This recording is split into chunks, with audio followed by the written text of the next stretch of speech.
Open பண்ணால் ஒரு வீடை காட்டுறாங்க. அந்த வீட்டு மேலே இந்த வீடு கடனில் உள்ளது அப்படின்னு எழுதியிருக்கு. அப்போ பாஸ்கர்னு ஒரு பையன்கிட்டேருந்து கால் வருது. அந்த காலையும் அவங்க அட்டன் பண்ணல. அடுத்ததாக விவேக் கிட்டேருந்து கால் வருது. அந்த காலையும் அவங்க அட்டன் பண்ணல. வேறு ஏதோ கேரளா சார் அப்படின்னு ஒருத்தர்கிட்டேருந்து கால் வரவும் அந்த அம்மா ஃபோனை அட்டன் பண்ணுறாங்க. அட்டன் பண்ணிவிட்டு, சார் உங்ககிட்ட நான் வேலை பார்க்குறேன் அப்படின்னு சொல்கிறாங்க. அவரும் வந்துட்டு சரி நீ டியூஸ்டே ட்ரெயினுக்கு கிளம்பி வந்துரு அப்படின்னு சொல்கிறாரு. உடனே இவங்களும் அவசரமாக கிளம்பி போகிறாங்க. அப்படியே அவசரமாக கிளம்பி போய் கூட அந்த பஸ்ஸை மிஸ் பண்ணிடுறாங்க. அடுத்ததாக ஒரு லாரி வருது. சரி இதை பிடிச்சாவது நம்ம ட்ரெயினை பிடிச்சிடலாம் அப்படின்னு நினச்சா லாரியும் நிறுத்தாமையே போயிடுறாங்க. சரி குறுக்கு பாதை வழியாக போயிடலாம் அப்படின்னு அவங்களும் நடக்க ஆரம்பிக்கிறாங்க. அப்போ பார்த்தா திடீர்னு ஒரு காட்டு பன்னி வந்துடுது. அவங்கள அது அட்டாக் பண்ணவும் ஆரம்பிக்குது. அவங்களும் அந்த காட்டு பண்ணிக்கிட்டு இருந்து தப்பிக்க எவ்வளோ முயற்சி பண்ணுறாங்க. ஆனால் எதுவுமே பலன் தரவே இல்லை. ஒரு கட்டத்தில் காட்டு பண்ணி அவங்கள இடித்து தண்ணிக்குள்ளே தள்ளிடுது. தண்ணிக்குள்ளே விழுந்ததும் அவங்க தலையும் ஒரு கல்லில் அடிபட்டு அப்படியே மயங்கி விழுந்துடுறாங்க. அடுத்ததாக ஒரு தகனம் பண்ணுற சீனை காட்டுறாங்க. இது செல்வியோட வாழ்க்கையில் முன்னாடி நடந்த விஷயங்கள். ஸோ அது யாருன்னு பார்த்தா அந்த செல்வியோட ஹஸ்பண்ட் தான். அவர் இறந்து போயிடுறாரு. செல்விக்கு 2 பசங்க இருக்காங்க, பாஸ்கரும் விவேக்கும். செல்வி அவங்க மாமனார் மாமியார்கிட்ட நீங்கள் என்னோடையே இருந்துருங்க, அப்போ தான் இந்த 2 பசங்களையும் என்னால் வளர்க்க முடியும் அப்படின்னு கேட்குறாங்க. ஆனால் அவங்க மாமனார் மாமியாரோ இல்லைம்மா நீயே கஷ்டப்பட்டுட்ருக்க, நாங்கள் ஏன் உங்க கூட இருக்கணும், அதனால் நீ உங்கள் அப்பா அம்மாவை கேட்டுப்பாரு அப்படின்னு சொல்லிடுறாங்க. சரின்னு செல்வியும் அவங்க அப்பா அம்மாவை பார்த்து நீங்கள் என் கூட இருக்க முடியுமா அப்படின்னு கேட்க, அதுக்கு அவங்க அப்பாவோ இல்லைம்மா தோட்டம்லாம் இருக்குல்ல அதெல்லாம் நான் பார்க்கணும், நீ வேணா அம்மாவை கூட்டிகிட்டு போயேன் அப்படின்னு சொல்லிடுறாரு. கருணாஸ் தான் செல்வியோட அண்ணா. அவரும் கூட ஆமாம் நீ அம்மாவை வேணால் கூட்டிகிட்டு போய்க்கோ அப்படின்னு சொல்கிறாரு. ஆனால் செல்வியோ உங்களுக்கு எல்லாம் உங்கள் தோட்டம் தானே முக்கியம், என் கூட யாரும் தங்க வேண்டாம், எங்கள் பசங்களை நானே பார்த்துக்கிறேன் அப்படின்னு சொல்லிட்டு கோச்சிட்டு அவங்க பசங்களை கூட்டிகிட்டு போயிடுறாங்க. அந்த பசங்க படிக்கிற ஃபவுண்டேஷன்லேருந்து செல்வியை பார்க்க வந்திருக்காங்க. அவங்க செல்விக்கிட்ட என்ன சொல்கிறாங்கன்னா, பசங்க 2 பேர்த்தையும் எங்களோட ஹாஸ்டலில் அனுப்பிச்சிருங்க, நாங்கள் அவங்கள தங்க வச்சு படிக்க வச்சுக்கிறோம் அப்படின்னு சொல்கிறாங்க. ஆனால் அந்த 2 பசங்களும் செல்வியை கட்டி பிடிச்சிட்டு போக மாட்டோம் அப்படின்னு சொல்கிறாங்க. செல்வி அவங்க 2 பேர்த்தையும் அடி வெளுத்து எல்லா திங்ஸையும் பேக் பண்ணி ஹாஸ்டலுக்கு அனுப்ப ரெடி பண்ணி வச்சிடுறாங்க. பசங்களை அந்த பஸ்ஸில் ஏற்றி விட்டதுக்கப்புறம் அந்த 2 பசங்களும் பயங்கரமாக அழுக ஆரம்பிக்கிறாங்க.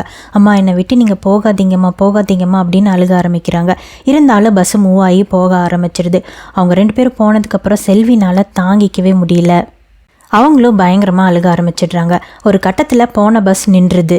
என்னென்னு திரும்பி பார்த்தா 2 பசங்களையும் இறக்கி விட்டுட்டு அங்கே டீச்சரும் நின்றுட்டுருக்காங்க. உடனே செல்வி ஓடி போகிறாங்க. அந்த பசங்களும் ஓடி வராங்க. இந்த சீன் ரொம்பவே எமோஷ்னலாக இருக்குது. ஒரு வழியாக பசங்களை இனிமேல் ஹாஸ்டலுக்கு அனுப்ப வேண்டாம் அப்படின்னு செல்வி முடிவு பண்ணிவிட்டு அவங்க கூடவே வச்சு வளர்த்திட்ருக்காங்க. ஒரு கட்டத்தில் அந்த பசங்களும் பெரிய பசங்க ஆகிடுறாங்க. ஃபைனான்சியர் கை காலில் விழுந்து காசை ரெடி பண்ணி அவங்க 2 பேர்த்தையும் காலேஜில் சேர்க்குறாங்க செல்வி வீட்டு பக்கத்தில் ஒரு ஸ்கூல் இருக்கும். அங்கே தான் பாஸ்கரும் விவேக்கும் படிச்சிருந்துருப்பாங்க. அங்கே இருந்த ஒரு டீச்சர் செல்வி கிட்ட என்னம்மா நீ 2வது கல்யாணம் பண்ணிக்க ஓகேவா இருக்கியா அப்படின்னு கேட்குறாரு. அதுக்கு செல்வியும் எனக்கு 2 பசங்க இருக்காங்க, அவங்க 2 பேருமே வளர்ந்துட்டாங்க, அவங்களுக்கு சம்மதம்னா எனக்கும் சம்மதம் அப்படின்னு சொல்லிடுறாங்க. சரின்னா அந்த டீச்சரும் பாஸ்கரை கூப்பிட்டு எனக்கு தெரிஞ்ச ஒரு டீச்சர் இருக்காரு, அவரோட ஒய்ஃபு 2 வருஷத்துக்கு முன்னாடி இறந்துட்டாங்க, அவங்களுக்கு உன்னோட அம்மாவை கல்யாணம் பண்ணி கொடுத்துடலாமா அப்படின்னு கேட்குறாங்க. அதுக்கு பாஸ்கர் ஒரு மாதிரி ரியாக்ட் பண்ணுறான். உடனே அந்த டீச்சரும் இல்லைப்பா நான் அவங்க அம்மா கிட்ட பேசிட்டேன், அவங்க தான் உன்னை கேட்க சொன்னாங்க அப்படின்னு சொல்ல அவன் அப்படியே திரும்பி அவங்க வீட்டை பார்க்குறான். பார்த்தா அவங்க அம்மாவும் அவனை பார்க்குறாங்க. அவனுக்கு ஒரு மாதிரி ஆயிடுது. அப்போ அவங்க எல்லாரும் கிரிக்கெட் விளையாண்டுருக்கும்போது அவங்களோட இவனும் விளையாட போயிடுறான். ஒரு பதிலுமே சொல்லாமல் அவன் பாட்டுக்கு போயிடுறான். செல்வியும் வெளியே அப்படியே வேலைக்கு கிளம்பி போயிடுறாங்க.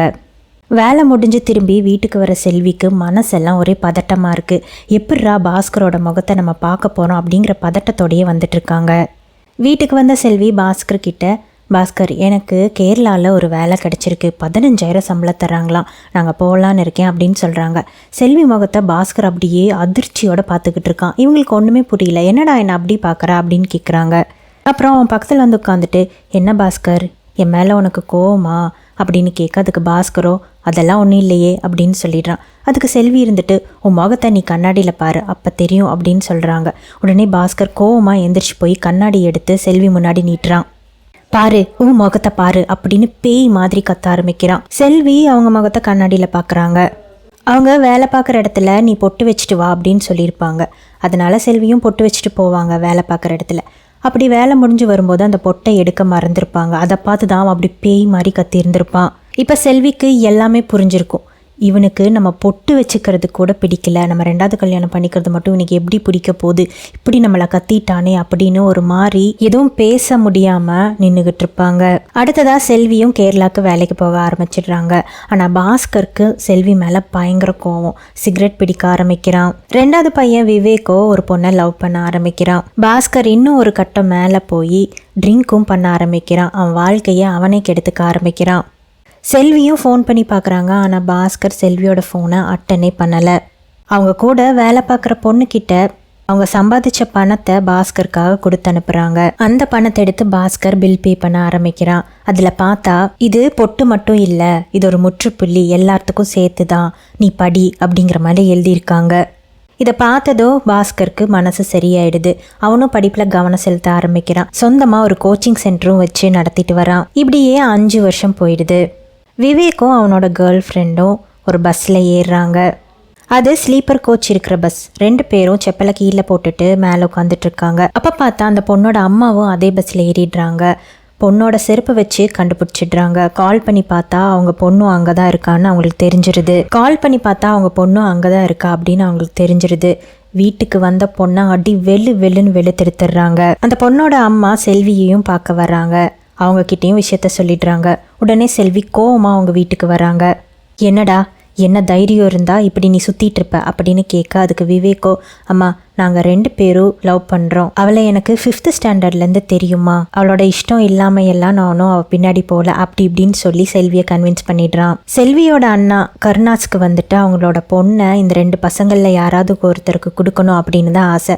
2வது பையன் இப்படி லவ் பண்ணிட்டானே, மொதல் பையனுக்கு அந்த பொண்ணை கட்டி வச்சிடலாமா அப்படிங்கிற மாதிரி செல்வி யோசிச்சுட்டு இருக்காங்க. ஆனால் இந்த மாதிரி விஷயத்தெல்லாம் மன திறந்து பேச அவங்களுக்கு யாருமே இல்லை. அவங்க வீட்டில் இருக்கிற ஃபேன் கிட்ட பேசிக்கிட்டு இருக்காங்க. இந்த சீனை பார்த்ததுமே அவங்க எந்த அளவுக்கு தனிமையில் இருக்காங்க அப்படிங்கிறத நம்மளால புரிஞ்சுக்க முடியுது. இப்படி இவங்க யோசிச்சுட்டு இருக்கும் போதே பாஸ்கர் கிட்ட இருந்து கால் வருது. உடனே செல்விக்கு பயங்கர சந்தோஷமாயிடுது. பாஸ்கர், நான் இப்போ தாண்டா உன்னை பற்றி நினச்சிட்டு இருந்தேன் அப்படின்னு சொல்கிறாங்க. அதுக்கு பாஸ்கர் இருந்துட்டு, அப்படியா, சரிம்மா, நான் உன்கிட்ட ரொம்ப முக்கியமான ஒரு விஷயம் பேசணும். நீ தனியாகவே இருக்கியே, இன்னொரு கல்யாணம் பண்ணிக்கிறத பற்றி நீ யோசிக்கக்கூடாதா அப்படின்னு கேட்க செல்விக்கு என்ன சொல்கிறதுனே தெரியல. அவங்க ஃபோனை கட் பண்ணிடுறாங்க. ஆனால் பாஸ்கர் மறுபடியும் கூப்பிட்டே இருக்கான். உடனே விவேக் வந்துட்டு ஃபோனை கொண்டாந்து தரான் செல்வி கிட்ட. செல்வி அந்த காலை அட்டன் பண்ணிட்டு, டே பாஸ்கர், இந்த வயசுக்கு மேலே கல்யாணம் பண்ணுற ஐடியாலாம் எனக்கு கிடையாது. எனக்கு 42 வயசு ஆயிடுச்சு. அதனால தயவு செஞ்சு என்னை தொல்லை பண்ணாத, என்னை விட்டுடு அப்படின்னு சொல்லிடுறாங்க. ஆனால் பாஸ்கர் கேட்குறதாவே இல்லை. தொடர்ந்து பல நாளாக அவங்க அம்மாவுக்கு கால் பண்ணிக்கிட்டே இருக்கான். கல்யாணம் பண்ண சொல்லி கம்பல் பண்ணிக்கிட்டே இருக்கான். சரின்னு செல்வியும் ஒரு ஐடியா பண்ணுறாங்க. இங்கே பாருடா, உனக்கு பொண்ணு பார்க்குறக்காக புரோக்கர்கிட்ட உன் ஃபோட்டோ கொடுத்துருக்கேன். அவர் உனக்கு பொண்ணுங்க ஃபோட்டோலாம் அனுப்புவார். நீ போய் அந்த பொண்ணுங்களை பாரு. உனக்கு எந்த பொண்ணை பிடிச்சிருக்கோ அந்த பொண்ணுக்கிட்ட எங்கள் அம்மாவுக்கு கல்யாணம் பண்ணிக்கிட்டு அப்புறம் தான் நான் கல்யாணம் பண்ணுவேன் அப்படின்னு உன்னோட கண்டிஷனை சொல்லு. ஏதாவது பொண்ணு ஒத்துக்கிட்டானா எனக்கும் சம்மதம் தான் அப்படின்னு சொல்லிடுறாங்க. உடனே பாஸ்கருக்கு பயங்கர சந்தோஷமாயிடுது. ஆனால் செல்விக்கு நல்லா தெரியும் யாரும் இந்த மாதிரி கண்டிஷனுக்கு ஒத்துக்க மாட்டாங்கன்னு. ஒரு அழகான பொண்ணை பார்த்துட்டா பாஸ்கரோட மனசு தானாக மாறிட போகுது. அப்போ எனக்கு கல்யாணம் பண்ணுறதை பற்றியெல்லாம் அவன் யோசிக்கவே மாட்டான் அப்படின்னு அந்த விஷயத்த அவங்களும் மறந்துடுறாங்க. பாஸ்கரும் மொத ஒரு பொண்ணை பார்க்க போகிறாரு. அங்கே போய் பார்த்தா அந்த குடும்பமே ரொம்ப விஸ்திரமான குடும்பமாக இருக்குது. எந்த விஷயம்டா கிடைக்கும் அதை யூடியூப்பில் கண்டென்ட்டாக போடலாம் அப்படின்னு சொல்லி அலைஞ்சிட்டு இருக்காங்க. அப்போ பாஸ்கர் வரவும் பொண்ணு பார்க்குற இந்த விஷயத்த கூட கண்டென்ட்டாக போடலாம் அப்படின்னு முடிவு பண்ணுறாங்க. இது பாஸ்கருக்கு சுத்தமாக பிடிக்கவே இல்லை. இருந்தாலும் அந்த பொண்ணை போய் அவர் பார்க்குறாரு. பார்த்துட்டு, இங்கே பாருங்க, நான் வேற ஏதோ எதிர்பார்த்து வந்தேன், ஆனால் நீங்கள் என்னமோ யூடியூபு வீடியோன்னு வேறு மாதிரி இருக்கீங்க, இதெல்லாம் எனக்கு செட்டே ஆகாது அப்படின்னு அவர் கிளம்புறாரு. உடனே அந்த பொண்ணு இருந்துட்டு, வெயிட் பண்ணுங்கள், இப்போ நீங்கள் ஏன் வந்தீங்க, ஏன் போகிறீங்க, எனக்கு தெளிவாக சொல்லுங்கள் அப்படின்னு கேட்க பாஸ்கரும் அவங்க அம்மா சொன்ன கண்டிஷன்லாம் சொல்கிறாங்க. உடனே அந்த பொண்ணு வந்தனாக்கும் இதெல்லாம் ரொம்பவே இன்ட்ரெஸ்டிங்காக இருக்குது. எங்கள் அம்மாவுக்கு 2வது கல்யாணம் பண்ணுறதா இருந்துச்சு, ஆனால் நான் தான் அதை தடுத்துட்டேன். அதுக்கப்புறம் நான் சொந்தமாக இன்ஸ்டியூட் வச்சு நடத்த ஆரம்பிக்கும் போது எங்கள் அம்மாவையும் நான் என் கூடையே கூட்டிகிட்டு வந்துக்கிட்டேன். அப்போ வீட்டில் கேமராவும் இருந்துச்சு. அது மூலமாக எங்கள் அம்மா என்ன பண்ணுறாங்கன்னு நான் பார்த்துட்ருப்பேன். அவங்க செய்யறதுக்கு எதுவுமே இல்லாமல் செஞ்ச வேலையை திரும்ப திரும்ப செஞ்சிட்ருப்பாங்க. அவங்க கூட பேசுகிறக்கும் அந்த வீட்டில் யாருமே இருக்க மாட்டாங்க. அப்போ ஒரு நாள் எலி பொறியில் ஒரு எலி மாட்டிருச்சுன்னு எங்கள் அம்மா எனக்கு கால் பண்ணிட்டு சிசிடிவி மூலமாக காமிச்சிட்டு இருந்தாங்க. அப்போ எங்கள் அம்மா எனக்கு வீடுங்கிற இந்த 4 செவத்துக்குள்ளே மாட்டிட்டு இருக்கிற ஒரு எலி மாதிரி தான் தெரிஞ்சாங்க. அப்போ தான் நான் பண்ண தப்பு என்னன்னே எனக்கே புரிஞ்சுது. எங்கள் அம்மாக்கும் வாழ்க்கை இருக்குது, நாங்கள் மட்டுமே அவங்க வாழ்க்கை இல்லை அப்படிங்கிறதும் எனக்கு புரிஞ்சுது அப்படின்னு பாஸ்கர் சொல்ல இது வந்தனாக்கும் ரொம்பவே பிடிச்சிருக்கு. இப்போ பாஸ்கரும் வந்தனாவும் ஒரு அக்ரிமெண்ட்டுக்கு வராங்க. நம்ம ஒன்றும் கல்யாணம்லாம் பண்ணிக்க வேண்டாம், உங்களுக்கு தேவை யூடியூப் கண்டென்ட், அதை நான் தரேன். அது மாதிரி எங்கள் அம்மாவுக்கு தேவை ஏதோ ஒரு பொண்ணு, அப்போ அவங்க கல்யாணத்துக்கும் சம்மதிச்சுப்பாங்க.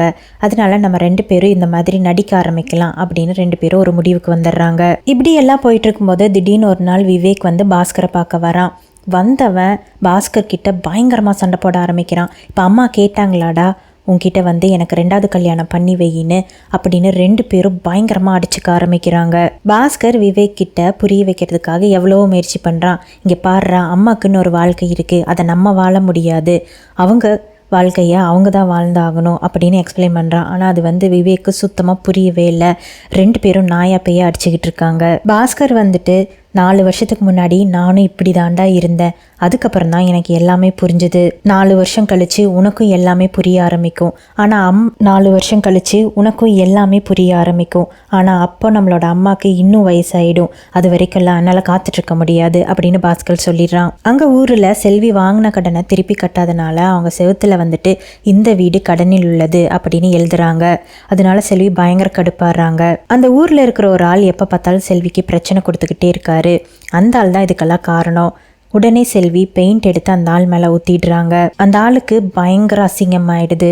இவளை எப்படியாவது பழி வாங்கணும் அப்படின்னு மனசில் நினச்சிக்கிட்டே அந்த இடத்த விட்டு அந்த ஆள் போயிடுறாரு. இந்த விஷயம் எல்லாம் கேள்விப்பட்டு கருணாசும் செல்வியை பார்க்க வராரு. வந்தவர் பெயிண்ட் எடுத்து முதல்ல இந்த வீடு கடனில் உள்ளது அப்படிங்கிறத அழிச்சு விடுங்கடா அப்படின்னு சொல்ல அதுக்கு பாஸ்கர் இருந்துட்டு காசெல்லாம் கட்டியாச்சு மாமா, யார் எழுதுனாங்களோ அவங்களே வந்து அழிக்கட்டும், அதுக்கு தான் நாங்கள் வெயிட் பண்ணிட்டு இருக்கோம் அப்படின்னு சொல்கிறாரு. உடனே கருணாசும் சரி சரி ஆமாம் சிட்டுவை கல்யாணம் பண்ணுறதை பற்றி என்ன முடிவு பண்ணியிருக்கீங்க அப்படின்னு கேட்க பாஸ்கரும் எந்த இன்ட்ரெஸ்ட்டும் இல்லாத மாதிரி நடந்துக்கிறாரு. விவேக்கும் எந்த இன்ட்ரெஸ்ட்டும் இல்லாத மாதிரி நடந்துக்கிறான்.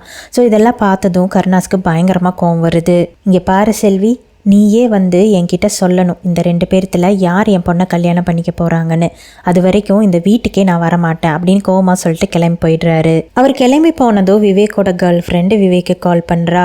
விவேக் என்னடா ஆச்சு, உங்கள் அம்மா கல்யாணத்தை பற்றி என்ன முடிவு பண்ணியிருக்கீங்க அப்படின்னு கேட்க அதுக்கு விவேக் இருந்துட்டு எனக்கு எங்கள் அண்ணன் சொல்கிறது தான் சரின்னு படுது, அதனால் இந்த விஷயத்தில் அவன் கூட தான் நான் நிற்க போகிறேன் அப்படின்னு சொல்கிறான். இது அந்த பொண்ணுக்கு ரொம்பவே ஷாக்காக இருக்குது. நீ என்னடா சொல்கிற, ஏற்கனவே ஜாதி பிரச்சனை பண பிரச்சனைன்னு நம்ம 2 பேர்த்து கல்யாணத்தில் 1000 பிரச்சனை இருக்குது, இதில் உங்கள் அம்மாவுக்கு கல்யாணம் பண்ணால் எப்பட்றா எங்கள் அப்பா என்ன உனக்கு கொடுப்பாரு அப்படின்னு அந்த பொண்ணு கேட்க அதுக்கு விவேக் இருந்துட்டு அதை பற்றியெல்லாம் நம்ம கவலைப்பட முடியாது, எங்கள் அம்மா கல்யாணமும் முக்கியமான ஒரு விஷயந்தான் அப்படின்னு ரொம்பவே ஸ்ட்ராங்காக சொல்லிடுறான். உடனே அந்த பொண்ணும் இனிமே நமக்குள்ளே ஒத்து வராது விவேக், அதனால் நான் இனிமே என் படிப்பில் கவனம் செலுத்தலான்னு இருக்கேன், நம்ம பிரேக்கப் பண்ணிக்கலாம் அப்படின்னு சொல்லிடுறா. இதை கேட்டதும் விவேக்கு மனசுடைஞ்சு போயிடுது. அவனும் கோவமாக வீட்டை விட்டு கிளம்பி வெளியே போயிடுறான். இதை பார்த்ததும் செல்விக்கு பயங்கரமாக கோவம் வருது. அவங்க பாஸ்கர் கிட்ட வந்து பாருடா இது எல்லாமே உன்னால தான், நான் கல்யாணம் பண்ணிக்கிறேன்னு எப்பயோ சொன்னேன், அதுக்கு இப்போ வந்து நீ என் உயிரை வாங்கிட்டு இருக்க, இந்த வயசுக்கு மேலே எனக்கு கல்யாணம் பண்ண கொஞ்சம் கூட இஷ்டம் இல்லை, என் வாழ்க்கையை முடிவு பண்ண நீ யாருடா அப்படிங்கிற மாதிரி கேட்டுடுறாங்க. அந்த சமயம் பாஸ்கருக்கு கால் வருது. வந்தனா காலில் இருக்காங்க. உடனே பாஸ்கர் வந்துட்டு செல்வி கிட்ட ஃபோனை கொடுத்து சொல்லிடுமா நீ கல்யாணம் பண்ணலன்னு இந்த பொண்ணுக்கிட்ட சொல்லிடு அப்படின்னு சொல்ல செல்வியும் கல்யாணத்தில் இஷ்டம் இல்லை அப்படிங்கிற மாதிரி தலையாட்டுறாங்க. உடனே பாஸ்கர் ஃபோனில் வந்தனா கிட்ட இங்கே பார் வந்தனா, எங்கள் அம்மா கல்யாணம் பண்ணிக்க ஒத்துக்கல, அதனால இதுக்கு மேலே நம்மளும் நடிக்க தேவையில்லை அப்படின்னு கோவமாக அவரும் ஃபோனை கட் பண்ணிடுறாரு. செல்வி எல்லாமே சமைச்சு வச்சுருக்காங்க. ஆனால் இவங்க 2 பேருமே கோவமாக கிளம்பி போயிடுறாங்க. செல்வி எவ்வளவோ சொல்கிறாங்க சாப்பிட்டு போங்கடான்னு, ஆனால் அவங்க 2 பேருமே கேட்காம கிளம்பி போயிடுறாங்க. இதுக்கு மேலேயும் இதே மாதிரி இருந்துட்டு இருந்தால் இவங்க 2 பேரும் கல்யாணத்துக்கு கம்பல் பண்ணுவாங்க அப்படின்னு செல்வி கேரளாவில் இருக்க ஒரு சாருக்கு ஃபோன் பண்ணி நான் அங்கே வேலைக்கு வரேன் அப்படின்னு சொல்லிட்டு ஃபோனை கூட எடுக்காமல் வீட்டை விட்டு கிளம்பி போயிடுறாங்க. அது வந்து பாஸ்கரையும் விவேக்கையும் பயமுறுத்துறதுக்காக தான் அவங்க அப்படி பண்ணியிருப்பாங்க. ஆனால் எதிர்பாராத விதமாக அந்த பன்னி வந்து அவங்கள அட்டாக் பண்ணி கிணத்துக்குள்ளே விழுந்திருப்பாங்க. நல்ல வழியாக அந்த பக்கமாக போனவங்க செல்வியை காப்பாற்றி ஹாஸ்பிட்டலில் சேர்த்துருப்பாங்க. இந்த விஷயமும் அவங்க குடும்பத்துக்கு தெரிய வரும். உடனே எல்லாரும் ஹாஸ்பிட்டல் வந்து செல்வியை பார்க்குறாங்க. விவேக்கும் பாஸ்கரும் மன்னிச்சிடுங்க, இனிமேல் இதுக்கு மேலே நாங்கள் உங்களை தொல்லை பண்ண மாட்டோம் அப்படின்ற மாதிரி அவங்க அம்மா கிட்ட சாரி கேட்டுருவாங்க.